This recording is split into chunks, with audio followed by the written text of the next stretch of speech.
Bill Schneider joins me now. He is a professor of policy, government, and international affairs at George Mason University.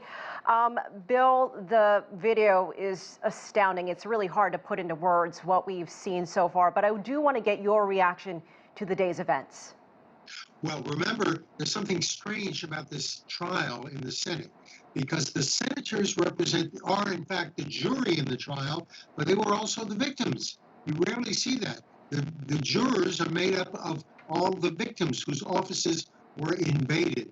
And we saw some remarkable footage of Republican members of Congress who are outraged by the invasion of their offices and their space. But the question is, are they ready to blame Donald Trump or to hold him responsible for inciting the violence that was so directly threatening to them? And we know, Bill, that you have decades of experience as a journalist covering politics here in Washington. Is there anything else that is compared to what you're seeing right now? And if you were reporting on the story, what would you focus in on? What would be the big question you would ask today? The big question is, why are Republicans so terrified of holding Donald Trump responsible for this violence? It looks like, in fact, the conventional wisdom, and I think this is probably true, is that they will acquit the president. It takes 2/3 of the Senate to convict the president. The conventional wisdom is that he will be acquitted. Nobody believes he'll be convicted. And he seems to have some hold on the Republican members of Congress, on Republican politicians everywhere. Why is that happening? That's a big question. One of the stories has come out that even in his post-presidency in Florida, he is talking to political consultants and donors to try to organize Republican primary campaigns against any Republican member of Congress or the Senate who votes to convict him or voted to impeach him as a punishment and as a threat.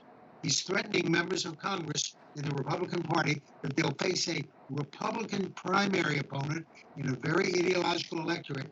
And Donald Trump still has this strange, mystical hold on this base of voters whose vanguard, whose spearhead, were those who invaded Congress on January 6th. But we were seeing so much new video. It's hard to get these images and now the audio out of your mind. We see this timeline. So do you think that there is any chance at all, as we continue to go on and see this compelling video, that it can't or won't change any minds, especially with Senate Minority Leader Mitch McConnell? And if he does, do you think others could follow? Well, I wouldn't be surprised if a couple of Republicans decide to vote to convict. Mitch McConnell himself, when the event first happened, appeared to hold Donald Trump responsible. He did criticize the president. He was just reelected, so he's not facing an immediate electoral threat. I wouldn't be surprised if a few Republicans changed their tune and were willing to vote to convict the president. But most of them are in a state of abject terror of what Donald Trump still can do to them, given his hold on this large base of voters, if they defy him. All right, always great to hear your insight. Bill Schneider, thank you so much for joining us.